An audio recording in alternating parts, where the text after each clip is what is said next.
Baseado em Atos capítulo 8, e eu quero falar um pouco da história que envolve esse capítulo e falar um pouco disso, ser uma bênção nas mãos do Senhor, o que nós podemos fazer, o que Deus quer de cada um de nós, para que nós sejamos bênção nas mãos dele. Se você puder ficar em pé, Atos capítulo 8, do verso 1 ao verso de número 5, para começar. Atos capítulo 8, do verso 1 ao verso de número 5.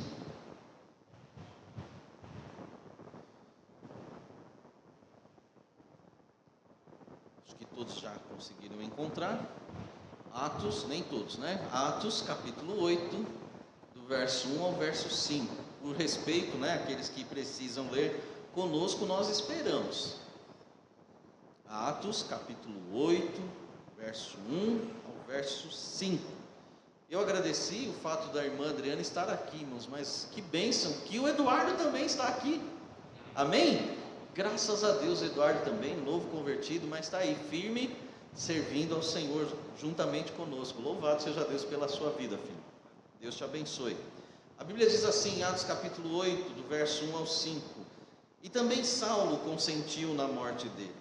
E fez-se naquele dia uma grande perseguição contra a igreja que estava em Jerusalém, e todos foram dispersos pelas terras da Judéia e da Samaria, exceto os apóstolos. Preste atenção, Jerusalém, Judéia, Samaria. A ordem de Deus era Atos 1:8, e ser-me-eis testemunhas, tanto em Jerusalém, Judéia, Samaria. Olha só, e uns homens piedosos foram enterrar Estevão, e fizeram sobre ele um grande pranto, e Saulo assolava a igreja, entrando pelas casas e arrastando homens e mulheres, os encerrava na prisão. Mas os que andavam dispersos iam por toda parte, evangelizando. O texto original diz isso. Aqui na minha Bíblia diz anunciando a palavra. E descendo Filipe à cidade de Samaria, lhes pregava a Cristo. Amém? Senhor Deus e Pai, tua palavra está aberta, Senhor. Ela é a eterna palavra do Senhor, a tua palavra eterna. Pedimos graça, Senhor Deus, para transmitir a tua palavra, e pedimos a sua ajuda, sua orientação, que, ó Deus, não só ao ouvir, mas, ó Deus, ao chegar ao ouvido, essa palavra chegue ao coração e transforme, Senhor Deus, nossos pensamentos e nossas ações, e que sejamos, Senhor Deus, para a glória e a honra do teu santo nome, iluminados e desafiados nessa noite. Peço sua bênção para nós e para aqueles que estão nos assistindo, e para aqueles que no futuro nos assistirão também, e eu peço isso em nome de Jesus. Amém. Os irmãos podem sentar. Irmãos, há uma coisa há uma questão que nós estamos falando na igreja. Nossa igreja, ela tem uma visão, ela tem uma missão. Nossa visão é ser uma igreja composta de pessoas que aguardam a iminente volta de Jesus. Nosso objetivo é onde nós queremos chegar. Nossa missão é o que nós vamos fazer sempre, e o que vamos fazer sempre é anunciar a palavra do Senhor, é fazer o discipulado para que as pessoas conheçam a Jesus e, conhecendo a Jesus, firmem as suas vidas em Jesus, e elas consigam cumprir aquilo que diz o versículo, olhando para Jesus, autor e consumador da nossa fé. Ela não vai olhar para a vida do pastor, para a vida do diácono, para a vida do irmão A, B ou C. Vai olhar para Jesus. Irmãos, e nós, como bons cristãos, nós devemos desejar no nosso coração cumprir a ordem de Jesus. Nossa igreja tem uma missão e uma visão e uma missão baseados na palavra do Senhor. Lá em Mateus 28, o Senhor deu a ordem de nós irmos batizar as pessoas e ensinar as pessoas a guardar, ensinar as pessoas a estudar a palavra, a viver essa palavra gloriosa. O que nós vemos aqui, irmãos, e aqui eu quero chamar a sua atenção para o fato de que, se você quiser ser um cristão, verdadeiramente cristão, usado por Deus, e ser uma bênção nas mãos do Senhor, você vai causar impacto na vida das pessoas. Como que nós causamos impacto na vida das pessoas? Uma das formas de nós causarmos impacto, que o capítulo 8 vai dizer para nós, através da vida de Filipe, é que nós, irmãos, precisamos atender a voz do Senhor.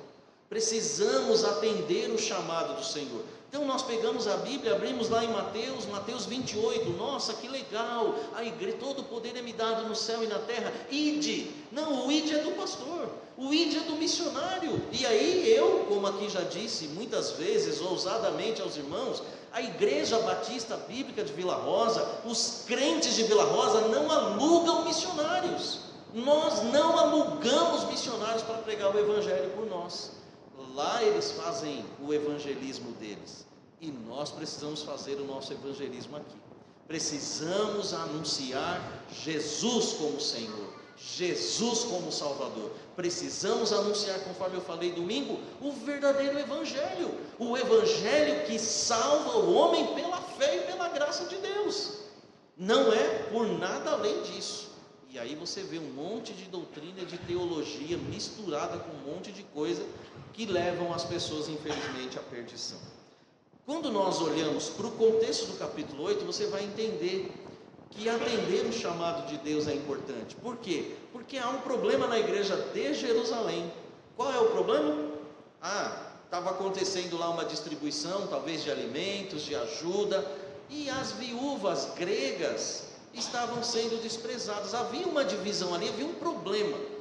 E aí os apóstolos, Pedro, Tiago, João, aqueles apóstolos, eles oraram a Deus, e Pedro se levanta como líder entre eles e fala: gente, vocês têm que eleger homens capazes. Elejam aí 7 homens que são cheios do Espírito Santo. E o que você vê do capítulo 8 em diante são as histórias de homens que são cheios do Espírito Santo. Você vai ouvir e vai ler e vai entender a história de homens que foram tremendamente usados por Deus, porque eles se deixaram usar e eles impactaram a vida de muitas pessoas. Filipe é um desses homens.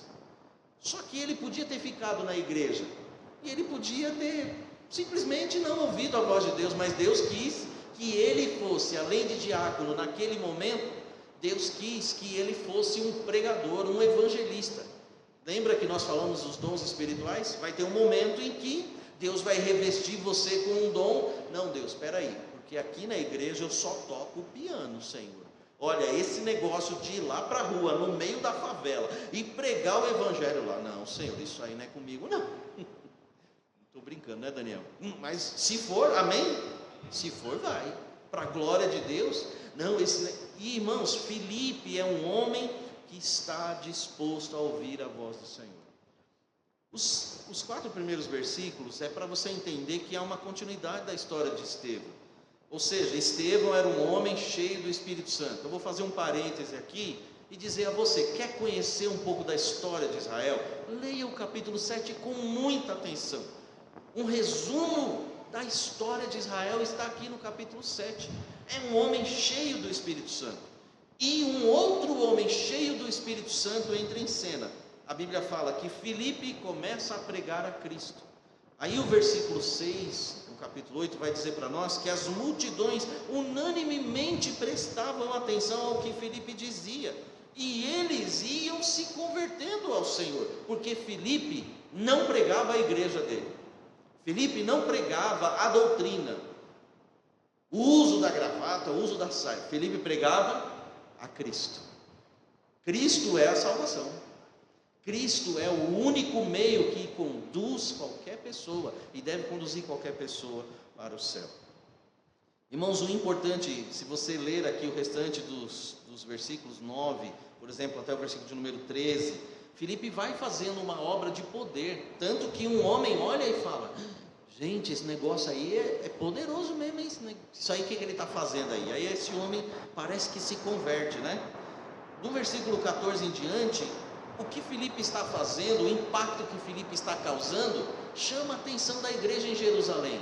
Por quê? Porque Samaria era um povo rejeitado, os samaritanos. Lembra do capítulo 4 de João? A mulher samaritana, Jesus conversa com a mulher, mas Senhor, e aquela conversa, e Jesus vai no ponto. Olha, mulher, para você ser salva, você precisa deixar essa sua vida aí. A salvação, ela vem dos judeus, e eu acho maravilhosa essa declaração, porque Jesus é judeu. A salvação vem dos judeus, e não é aqui nesse monte, não é lá em Jerusalém. Esquece esse negócio de aqui e de lá. Os verdadeiros adoradores adorarão o Pai em espírito e em verdade, e o lugar aonde o Senhor tem que ser entronizado é o coração, é a vida das pessoas. E aonde o Senhor está entronizado, aonde o Senhor reina, as pessoas, elas vão impactar os outros com o Evangelho do Senhor. Irmãos, Filipe não ficou dentro da igreja de Jerusalém, não ficou ali. Ele ouviu a voz de Deus e ele foi além. E aí eu quero chamar a sua atenção para uma outra etapa da vida de Filipe, que pode ser talvez um dia a minha e a sua etapa. No versículo 25 em diante, Filipe, a Bíblia vai dizer para a gente que não só Filipe, mas Pedro e João, quando o escritor Lucas usa o plural, que na minha opinião é muito abençoador, tendo eles, todos eles, os três, testificado e falado a palavra do Senhor, voltaram para Jerusalém, e muitas aldeias dos samaritanos anunciaram o Evangelho. O povo que era rejeitado por Deus, na visão do judeu, era também um povo merecedor da salvação. Você quer causar um impacto na vida de alguém? Não selecione as pessoas para ouvir do Evangelho. Pregue e deixe com que o Senhor faça a obra no coração e na vida das pessoas. Deus, irmãos, não vai, olha, não, é só aquele povo, é só aquele grupo, não. Pregue, anuncie, e você vai ver o resultado. O que me chama a atenção, versículo 26, o anjo do Senhor falou a Filipe, o anjo do Senhor, levanta-te e vai para o lado do sul, para o caminho que desce de Jerusalém para Gaza, que está deserta.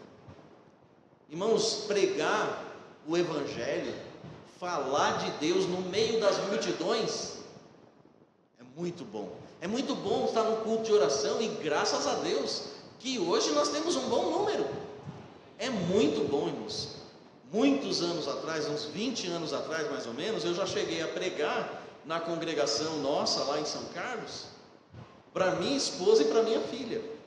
Pregar para um grupo assim, irmãos, é maravilhoso, a gente fica feliz de ver muita gente. Mas vai pregar para um e para dois e manter firmeza. Filipe, ele mantém a firmeza de propósito dele. Quando ele ouve a voz do anjo e ele entende a mensagem que o anjo traz com clareza ao seu ouvido, ele vai para um lugar deserto. E aí o versículo 29 vai dizer: e disse o Espírito a Filipe: chega-te a esse carro. Vai lá, Filipe, chega-te a esse carro.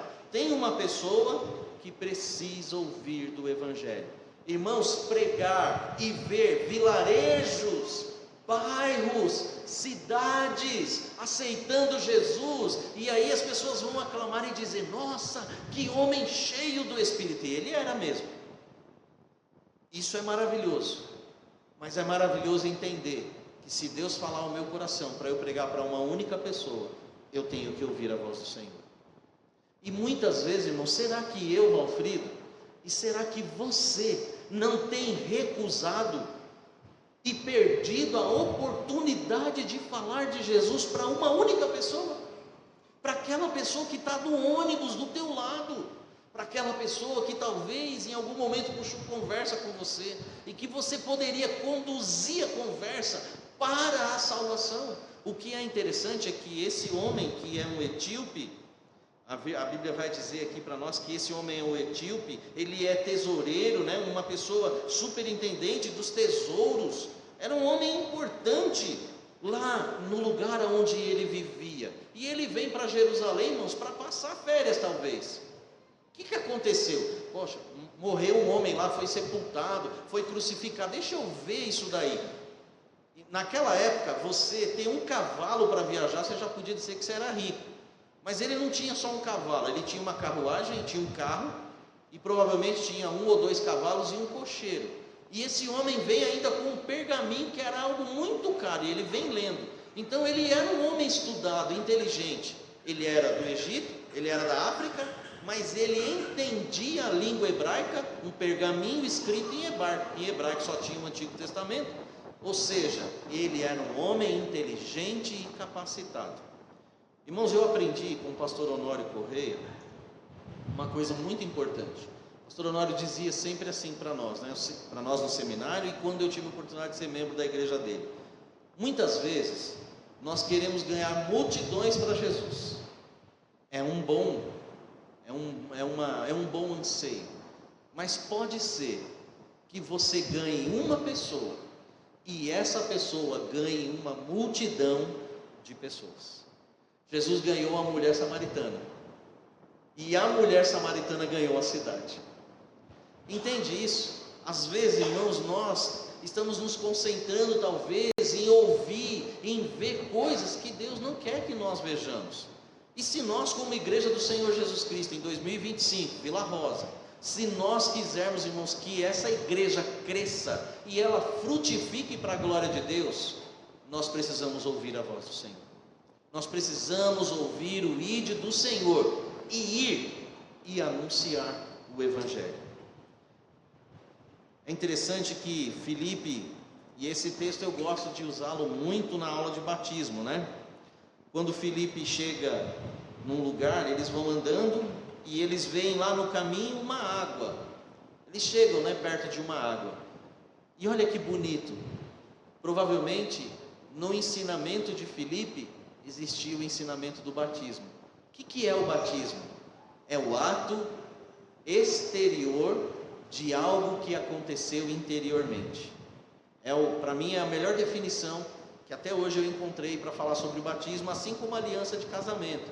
É o símbolo exterior de algo que aconteceu interiormente. O que aconteceu interiormente? Irmãos, casamento não é só amor, casamento é compromisso. Casamento é aliança de 2 pessoas com Deus, não só entre as 2 pessoas, mas de aliança com Deus. O batismo é a mesma coisa. A pessoa está entrando numa aliança com Deus de pedir a Deus: Senhor, eu estou me identificando com o ensinamento, com a Tua palavra, com a salvação que o Senhor trouxe para a minha vida. E aí o eunuco pergunta: o que me impede de ser batizado? Nada impede.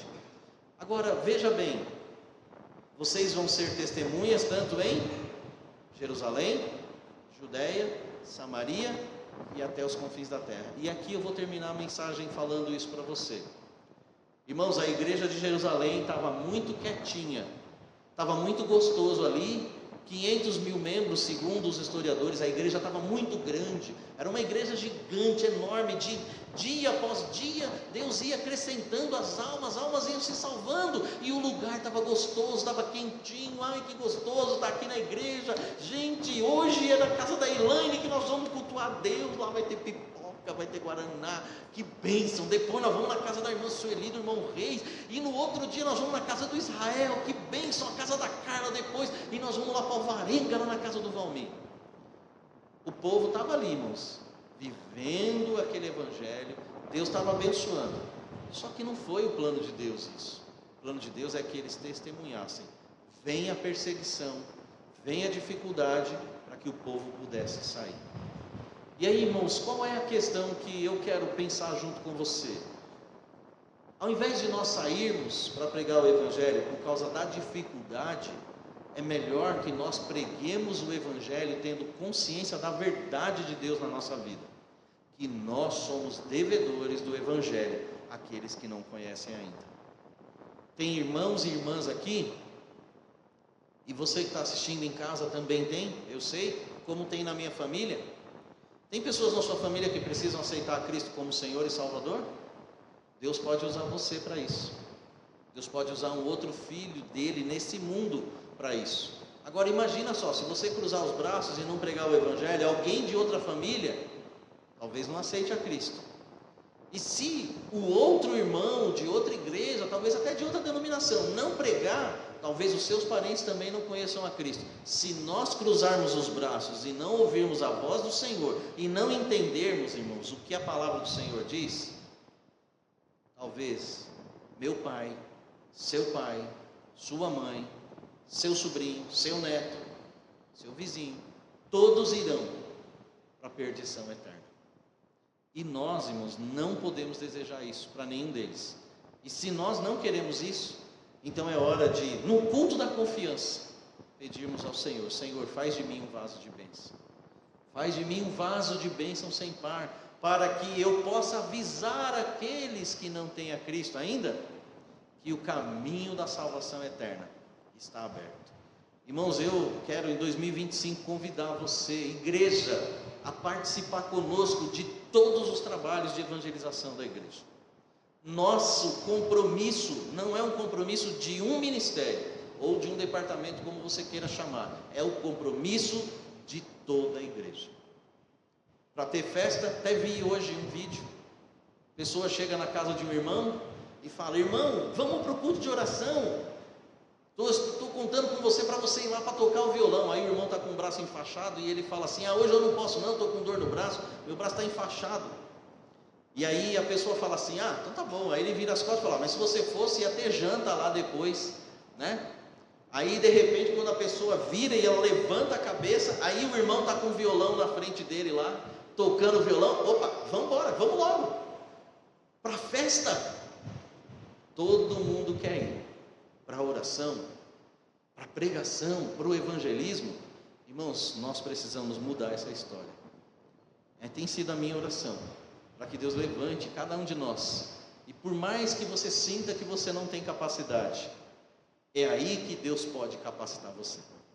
Deus pode usar você, para que a vida eterna seja realidade na vida de alguém. Em nome de Jesus. Amém?